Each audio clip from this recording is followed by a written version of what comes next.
el doctor Mario Moretti Pacha. Él es un reconocido penalista, no necesita mayor presentación. Ha sido 2 veces decano del Colegio de Abogados de Lima, a quien le doy lo cordial buenos días. Buenos días, doctor Moretti, ¿cómo le va? En realidad, ¿cómo analizamos estos hechos? ¿Por qué ocurren estos hechos? Porque saben que hay impunidad, porque la autoridad no actúa, falta principio de autoridad, no pasa nada. ¿Por qué estamos así? Bueno, en principio le agradezco la invitación.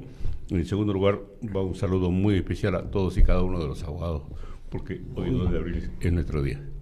Bueno, en su persona le trasladamos ese saludo, en realidad. En realidad, aquí se mide la administración de justicia, entre comillas, de acuerdo a la coyuntura política. Vemos que no ahora, sino ya desde hace muchos años, se producen una serie de conflictos, toma de carreteras, agresiones contra la policía, etcétera. Luego, para levantar, entre comillas, el paro o dejar sin efecto el conflicto existente, llega un acuerdo, un diálogo, entre comillas, entre funcionarios del gobierno y los que están protestando. Mejor si han tenido su muertito de por medio. Y ahí llegan a un pacto, es decir, no te denuncio y levanta el paro. Deja sin efecto la toma de carreteras. O sea, se negocia la impunidad. Exactamente. Y eso no lo vemos ahora. Lo hemos visto siempre en todos los gobiernos. ¿Por qué no hay detenidos o condenados por delitos de violencia y resistencia a la autoridad o lesiones graves o, en algunos casos, homicidios contra policías? Y en flagrancia, sí, en el momento. Mira, lo que llama la atención, doctor Moretti, es que en realidad hemos visto en los últimos meses, ¿no?, detenciones y sentencias a 5, 6, 7, 8 años de prisión a personas que, bueno, dieron un empujón a un policía, otros agredieron verbalmente, otros hicieron desacato a la autoridad. Pero aquí hemos visto un intento de asesinato de un policía en las cámaras. Y ahí no solamente vemos esta incongruencia en cuanto a la aplicación de la ley por parte de quienes están encargados de ejecutar las leyes o llevar adelante su aplicación, sino que en la misma ley pueden ustedes imaginarse que aquel o aquella señora o 2 señoras y varias personas que han sido condenadas a 6 o 8 años de pena privativa de libertad, ellos la pena es de 8 a 12 años por violencia o resistencia a la autoridad, y quien cause una lesión grave como la que hemos visto nosotros en las cámaras de televisión en estos días, de 8 a 12 años. Es decir, la misma pena. Yo puedo maltratar, causar una grave lesión, poner en peligro de muerte, y si ese policía muere, la pena es de 8 a 12 años. Pero la pregunta es, ¿hay sancionados realmente, doctor? No. ¿Qué ha pasado con los policías que fueron masacrados impunemente con arma blanca en la estación 6 durante el mal llamado Baguazo? ¿Qué ha pasado con esos policías? ¿Qué ha pasado con el policía supuestamente, entre comillas, hasta hoy desaparecido, el mayor Bazán, al cual se le ve en una filmación hecha por el Vicariato de Jaén, que es llevado por unas personas hacia el río? Luego hay un corte en la filmación de más o menos 3-4 minutos, luego suben las mismas personas hacia arriba, pero sin el mayor Bazán. ¿Qué ha pasado con eso? Y desgraciadamente, como sucede en estos tipos en estos eventos en la que se trata de sancionar, entre comillas, a los responsables de hechos delictivos, allí demora años tras años para conseguir la prescripción. Ya tenemos ¿cuántos años? Para otros casos se aplica la autoría inmediata, es decir, quienes están detrás de estos eventos. Y en estos casos no, solamente a los que supuestamente son los ejecutores materiales. Ahora, el otro asunto, doctora Moretti, que hemos escuchado reiteradas veces y a través de los medios de comunicación y cuantos medios y plazas públicas, en los foros, en los talleres donde hemos intervenido en muchas cosas, en muchos casos para tratar de entrar a negociaciones, a tratar de calmar algunas situaciones de conflicto, y siempre hay un estribillo que se repite: la criminalización de la protesta. Si a estas personas inmediatamente se los someten al Poder Judicial, los detienen, los investigan, no, se está criminalizando la protesta. Entonces, ¿qué cosa entendemos por eso? ¿Cómo entendemos por eso? O sea, aquí hay una una situación bastante, digamos, confusa, ¿no? Entre la aplicación de la norma y los argumentos políticos que dan ciertos dirigentes y apoyados por ciertas instituciones y ONGs que están atentos a eso justamente para ir inmediatamente con sus abogados a defenderlos. Bueno, ahí se presenta una situación ya repetitiva, recurrente en nuestro país, que siempre se legisla por cuestiones coyunturales, políticas o económicas o sociales. Y tenemos nosotros este Código Penal de 1991 tiene cerca de 700 modificaciones y el Código Penal solamente tiene 452 artículos. Es decir, tiene el doble de modificaciones a lo que contiene este Código Penal. Y solamente en algunos casos... O sea, se ha hecho un nuevo código prácticamente. O sea. Pero no es coherente, porque ya le decía en el caso anterior, es decir, por resistencia, ponerle una cachetada a un policía y volarle el casco, de 8 a 12 años. Por maltratar y dejar grave e inclusive que se produzca la muerte de un policía, de 8 a 12 años. ¿Esto es coherente? Y sin embargo, hechos que son delitos flagrantes, se les ha dado libertad a estos sujetos. Y hemos visto la misma práctica en las protestas, por ejemplo, del Tambo, en Arequipa, por el tema de Tía María. Ha habido la misma actitud, han matado a un policía, masacrado en el piso, y las mismas escenas prácticamente se repiten en Tayacaja. Y no pasa nada. Y no pasa nada. Sale el ministro y dice, estamos investigando para identificar a los responsables. Hasta ahora no hay nada. No, y lo más grave es que sale el ministro a raíz de la muerte de un policía y le dice, cadena perpetua. Basta ver el Código Penal, el máximo de pena es 35 años.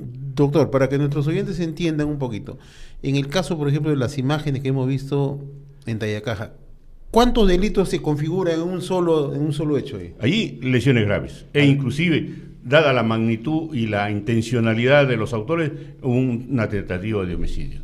Pero en la tentativa de homicidio tenemos de que es de 6 a 20 años, y se beneficia porque es tentativa. Pueden imponerle menos de 6, así que aquí lo que conviene es aplicar lesiones graves e inclusive seguidas de muerte, que la penalidad es de 8 a 12 años cuando se trata de policías. Cuando se trata de policías y cuando se trata de personas civiles, hasta 10 años. O sea, si no tienes una insignia de policía, te pueden masacrar y bueno, ya. Y eso es un atenuante. Y lo vemos no tener uniforme es un atenuante. O sea, te pueden masacrar, destrozar y todo lo que te quieran, pero la condena es menos porque no se trata pues de un funcionario, una autoridad de la que ve por la seguridad del país, ¿no? Vuelvo a repetir, que no nos sorprenda que esta semana aparezca un congresista presentando un proyecto de ley para sancionar con mayor drasticidad a aquellos que agreden a los policías. Así de fácil, porque desgraciadamente estamos en un momento coyuntural en cuanto a elecciones que los políticos se dedican única y exclusivamente para ganar titulares, a decir, este proyecto de ley, nunca más robo, nunca más violación, cadena perpetua aquí, cadena perpetua allá. Lo que más llama la atención también que todos los candidatos en general, nadie se refirió a los hechos de Tayacaja. O sea, como si fuese, es un problema de la policía. Pero estamos en un proceso electoral, estamos a una semana de las elecciones y no hemos escuchado a un candidato levantar la voz. Por una razón bien sencilla, porque eso no le da votos. Solamente no quiere pelearse con Tayacaja. Porque por supuesto, hay un voto menos. Claro. Y no quieren pelearse con protestas futuras que son similares a lo de Tayacaja, ¿no? Sí, aquí vemos que no. Disculpa, aquí vemos que hay algún candidato que haya hecho una propuesta en cuanto para combatir la corrupción y la seguridad ciudadana. Vamos a combatir la corrupción, vamos a combatir la seguridad ciudadana, pero no dicen cómo. Y nos tienen con ese cuento de única y exclusivamente ganar titulares. Pero ya es tiempo. ¿Cuántos años no vienen diciendo lo mismo? Doctora Moretti, es un atenuante, por ejemplo, que suceden estas cosas. Cuando hay paros, cuando hay huelgas, cuando hay marchas. O sea, ese es el atenuante. O sea, yo tengo el espíritu criminal de estas personas que hemos visto en las pantallas. O sea, su garantía es, bueno, hemos estado protestando por una reivindicación pues de nuestra sociedad, ¿no? Igual estamos reivindicando entonces la democracia, entonces, por decir, y le hago esta pregunta a raíz de que en realidad hay muy insistentes rumores de que la marcha que el 5 de abril que se está programando, ¿no? También se estaría tratando de generar situaciones bastante caóticas, ¿no? Sobre pretexto entonces de que en realidad la democracia está en peligro.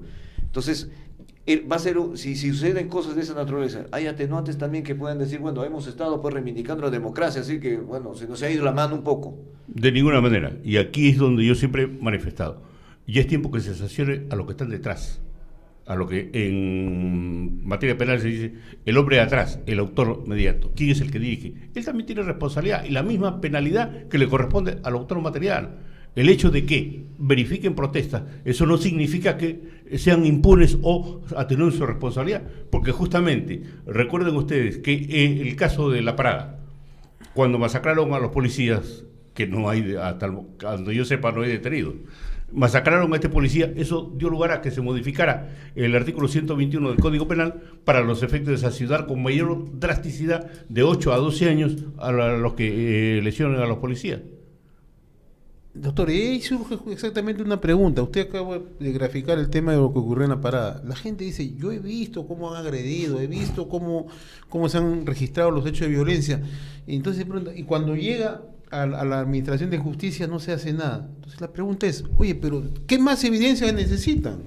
Es que ahí también hay la intermediación de otra gente, no se olviden.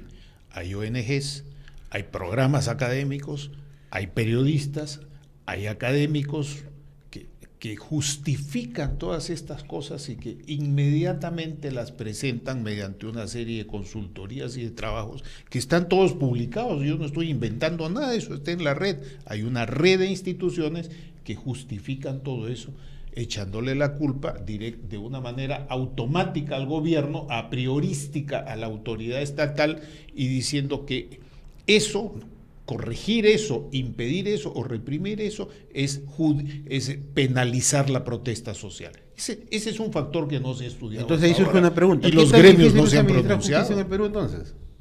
Desgraciadamente, aquí los jueces, algunos, no quiero generalizar, algunos se valen para administrar justicia, igual que los fiscales, que es lo que dicen los medios de comunicación.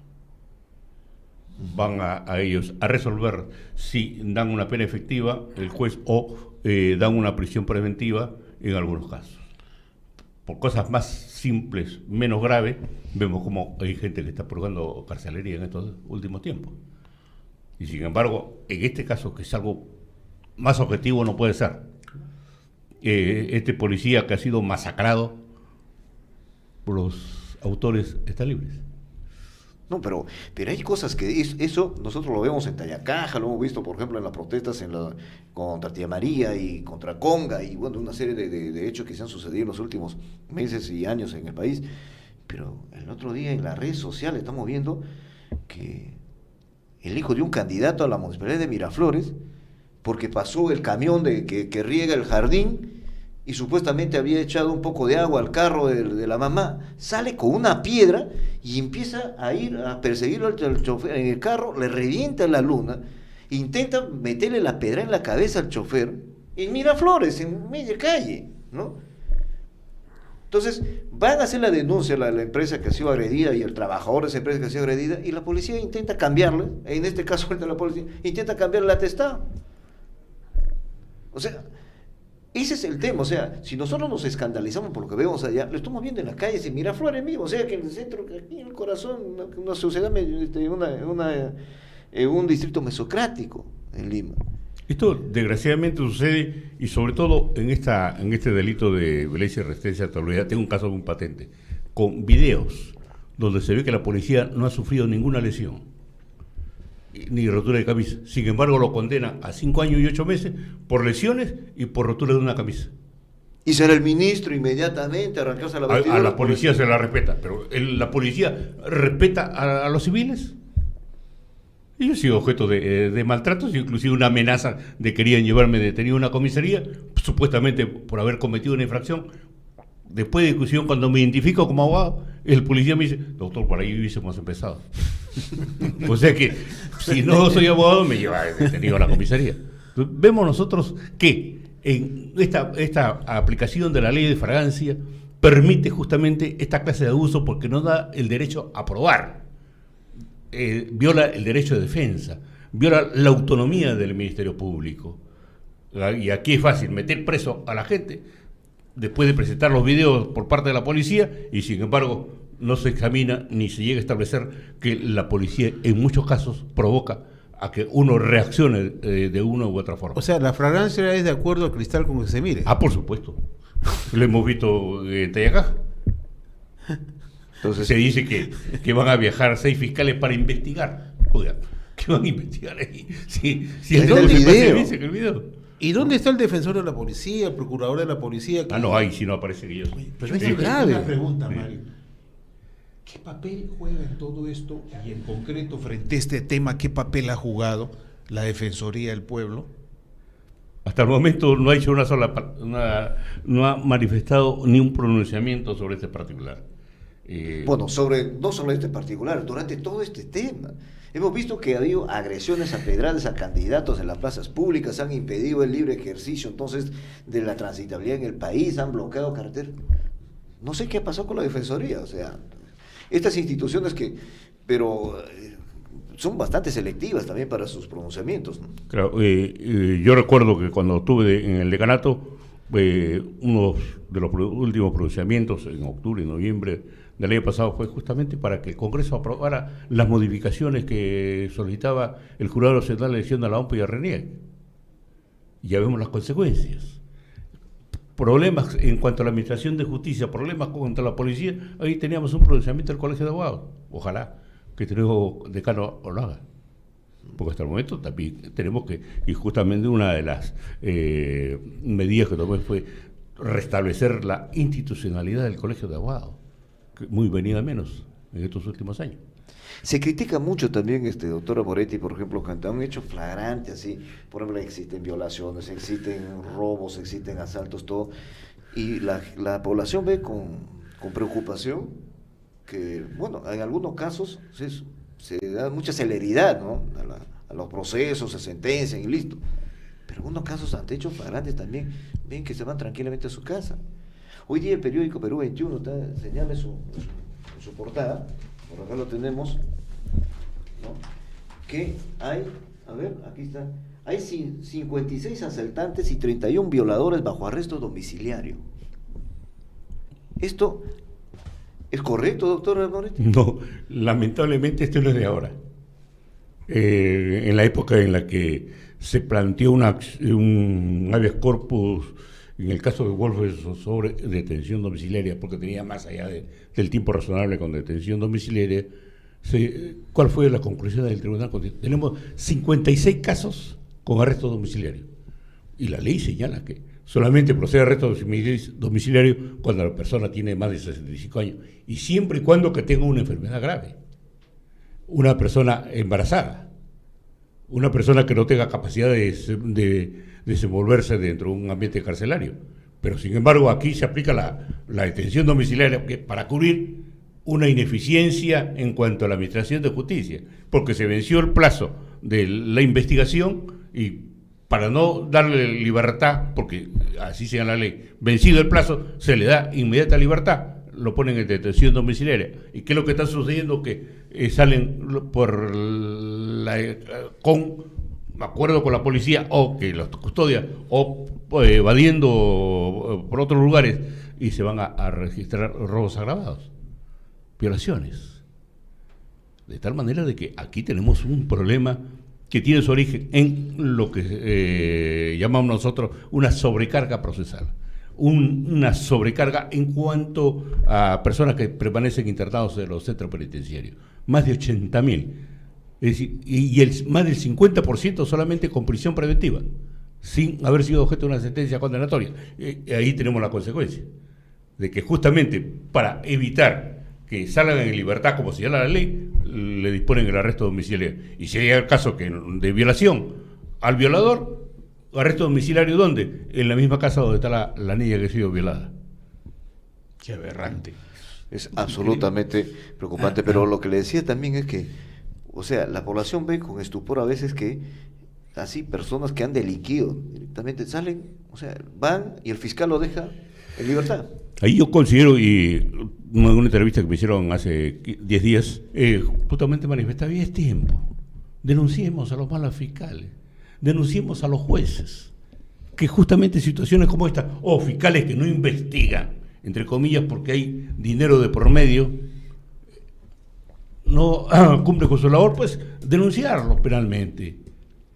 Porque la ley, en lo que respecta al prevaricato, está justamente precisa cuándo y en qué caso un fiscal y un juez incurre en una responsabilidad penal. Igualmente el policía, el que fabrica pruebas inexistentes.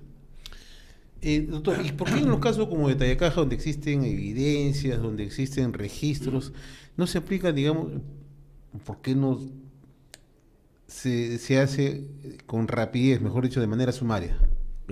Aquí se debe aplicar la ley de flagrancia, así de simple. ¿Y por qué no se aplica? Si para otros casos que son menos delicados se ha aplicado la ley de flagrancia, ¿por qué no se aplica? Ahí justamente, y eso cuidado, que la ley modificada o el decreto legislativo que dio el Ejecutivo señala que el fiscal debe, no dice podrá, debe denunciar y pedir el proceso de flagrancia.